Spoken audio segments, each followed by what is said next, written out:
And so a big good afternoon everywhere, wherever you are. Welcome to the Cathedral of Echoes, the Accra Sports Stadium, where history just does not whisper. It roars in red, blue, and white against the Grimson Defiance. Today, the air is indeed charged. The drums are still alive here. Hearts of folk stand very tall in their capital citadel, guardians of a legacy. This is a match that almost everybody is looking forward to seeing. The Hearts of Folk faithfuls are here. This is the fixture that whenever the fixture is released for the season, everybody takes a glance at that fixture list and is looking for this particular one. And this is the moment where the fans will love to see the goals banging in, and the fans will love to sing their faithful there. So this is no ordinary fixture. This is football's locus classicus, the ultimate expression of rivalry, passion, and the poetry of the Ghanaian game. The turf certainly beneath them has been kings, and of course made them and the legends of us broken. Since tears mixed with sweat, their dreams rise like the evening sun over the Gulf of Guinea. This is the fixture that makes players. This is the fixture that breaks players as well. And the one thing is sure, that when the game starts, it's everything that happens on the pitch that really matters for these two sides. But teams have really fought in terms of performance, and so the teams they've had to beat before meeting this time. But now is a story where the two coaches come here and the referees have always seen something spectacular coming out. Yeah, absolutely. It's going to be their duty to keep an eye on this game and keep it running. But yeah, these two teams are coming into this game with some very good defensive form backing them, and of course, difficult to get them to lose games. We'll be playing on the minds of both sets of teams, so yeah, there's plenty hanging on this one.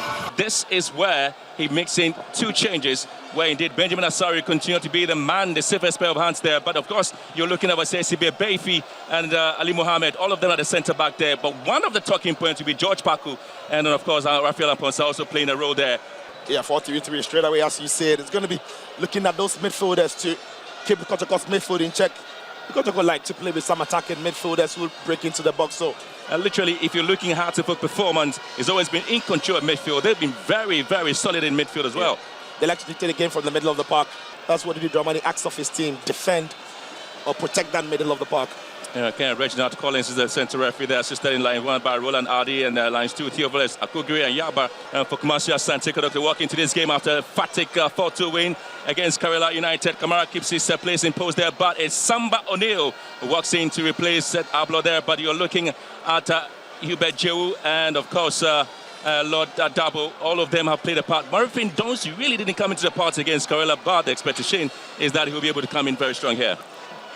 I tell you what, they have seen it all in Ghana football. Once upon a time, a former player of Kumasi Asante Kotoko, Karim Zito, did see him wear his jersey for Kotoko some years ago, back in the 70s there. But he talks about his time with Kumasi Asante Kotoko. Ajit Dramani, once upon a time, on the other side of the table, he was the coach of Kumasi Asante Kotoko so many years ago. And this is the very first Hearts Kumasi Asante Kotoko fixture in the 2025-26 season.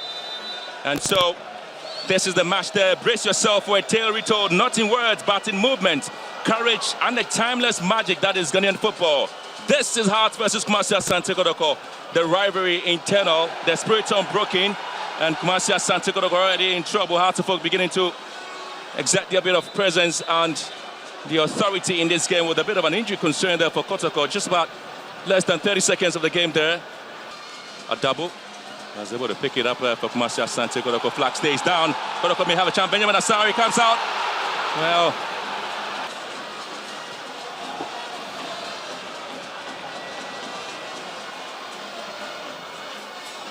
once again, it's Kumasi Asante Kotoko. And now they have to hit this one from afar. Goes out there for a goal kick. Was trying to catch the goalkeeper on his near post, but didn't really have any proper connection. Again, Hearts of Folk trying to play out from the back and trying to find their men in their own half, but Kotoko's pressure is forcing them to make mistakes.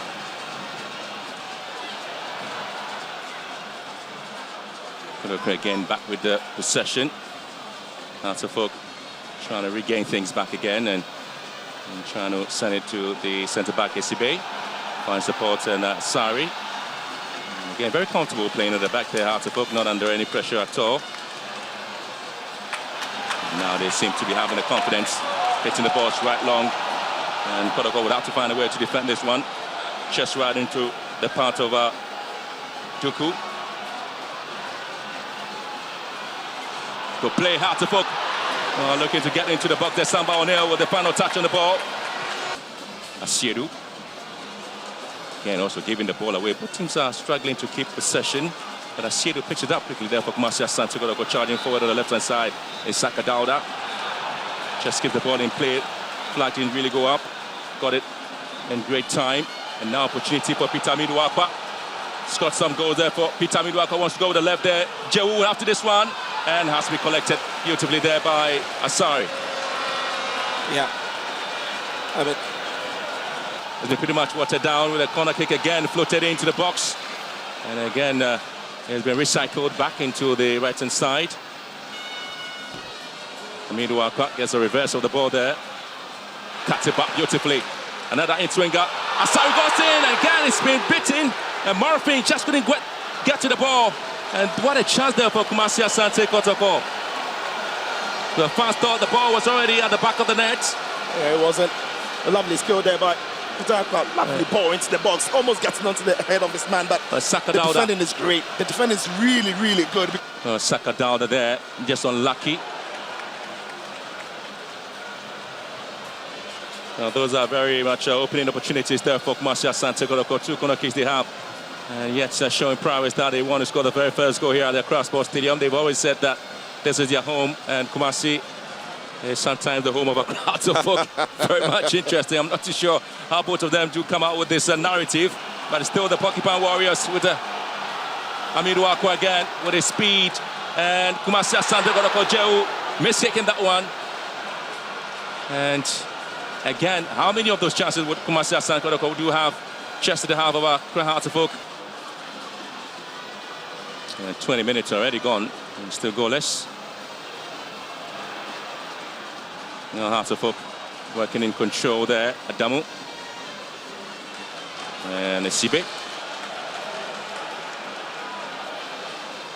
No, lovely piece of work there. There was a lot of space, and Hearts of Oak may have this one.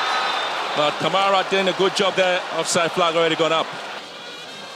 Match day 14 back in 2023 season. Transport lost by 2-3 against Kotoko at home. And Kumasi Asante Kotoko met this should have been it. Well, I've seen lots of possession there, but that header simply couldn't hit the back of the net. I mean, this was a flick on from the striker, Morphin there, into the center, or into the penalty box proper. And now it is Kumasi Asante Kotoko. And then Peter Midwakwa. Oh. Well, again, it was the final defensive touch that saved Hearts of Oak. That was involved from the start of the move to the end of it, but I just couldn't find the final flourish. What he does well is to set the ball to his right-hand side and open himself to curl the ball to the far post, but that final connection wasn't good enough. Just couldn't whip his leg around the ball enough to find the bottom corner. But you talk about the construction of those passes there leading to that chance for Peter Midwakwa. That was well constructed. Yeah. That was architecturally on point there for Kumasi Asante Kotoko. What was lacking was the final flourish. That was the only thing that was lacking. There he is again. So it's got some trickery there, but this time not successful. Oh, lovely, lovely. And Hearts of Oak beginning to come out from their shells there. And this is turning out to be something else there. Hearts of Oak and Kumasi Asante Kotoko. And the centre forward there. Sibe picks it up here for Hearts of Oak. And Bayfi looking at, and Paku there. Hearts of Oak without Bayfi here. And again.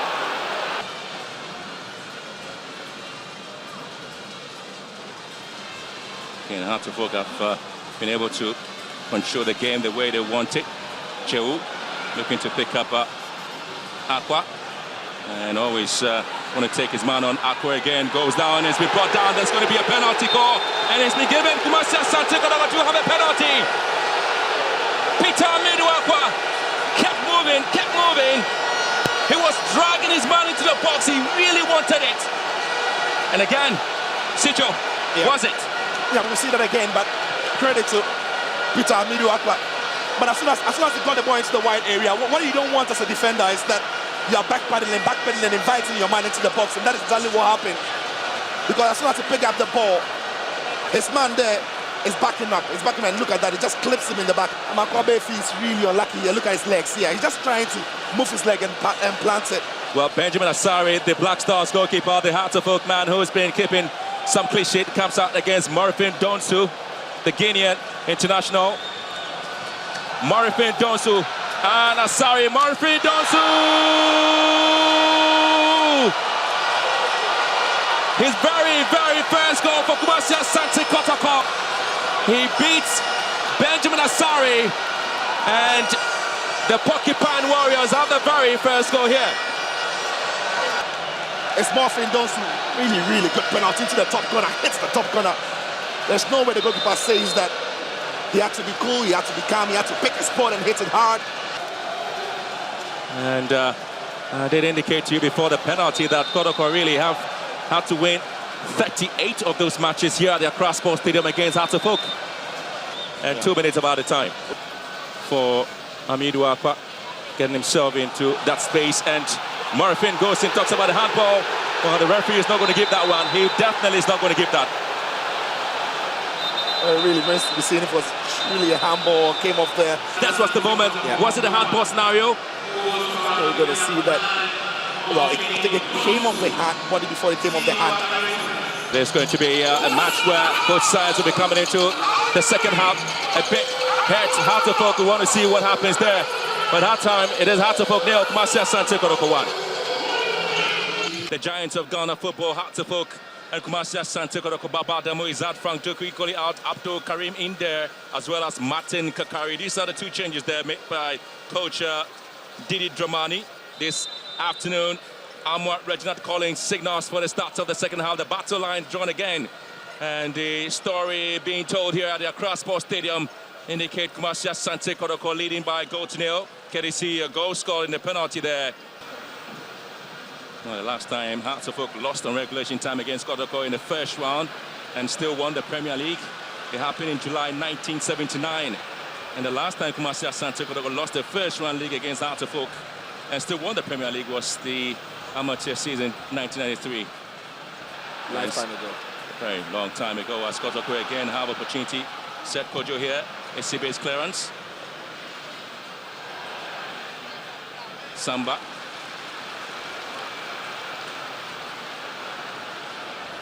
Amwa. And Morifin again. Oh. Not able to control the ball well. And Saka Dauda just goes round his man. Saka Dauda tried to ring one in. And Esibe again with a defensive clearance for Accra Hartlepool. Kotoko win back possession. The Phobians beginning to crack in their own defensive line. So the very last time Kumasi Asante Kotoko won the match day 9 game against Hartlepool was 50 years ago. And this is a match day 9 opportunity there for Kumasi Asante Kotoko to see if at least after 50 years they may be winning the match day 9 game against Hartlepool.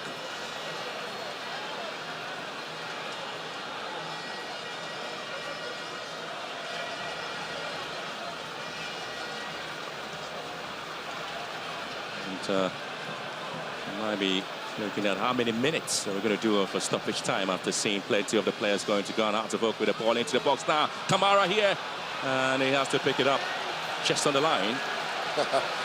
It's just trying to communicate to everybody in the stadium that there is absolutely no doubt that doesn't cross the line. Just holds the ball up and touching the crossbar with the ball just to tell you that it's nowhere near crossing that line. Amidou Akwa. Anytime he's on the ball, you know he's going to cut in. He's being shot off the ball. Amidou Akwa. Karim.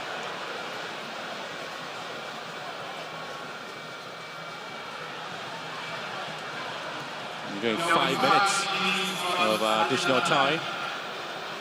Into the box there. Kumasi Asante Kotoko will have to see if Hartlepool can head them with this one. And so just was trying and pass the ball back to his defensive partner, but it wasn't safe, so made it safe by sending the ball away for a throw-in.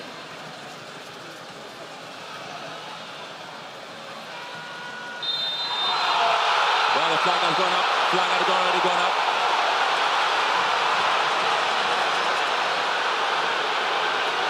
Yeah, flag is up. That would have been a spectacular goal. Tell you what. Spectacular. And while we see a lot clearer from this is the ball coming in and from the far side.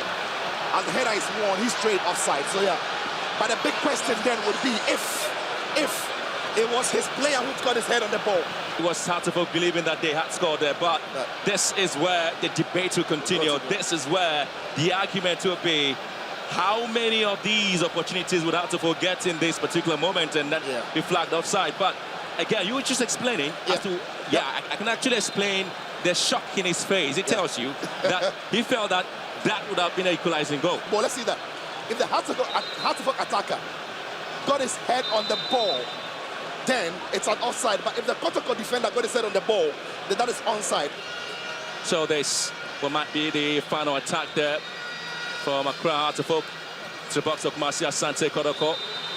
And so it's going to be another win there for Asante Kotoko in match day 9 after 50 years. It is Kotoko now who are going home and keeping their undefeated season intact. It finished here, Hartlepool now, Asante Kotoko 1.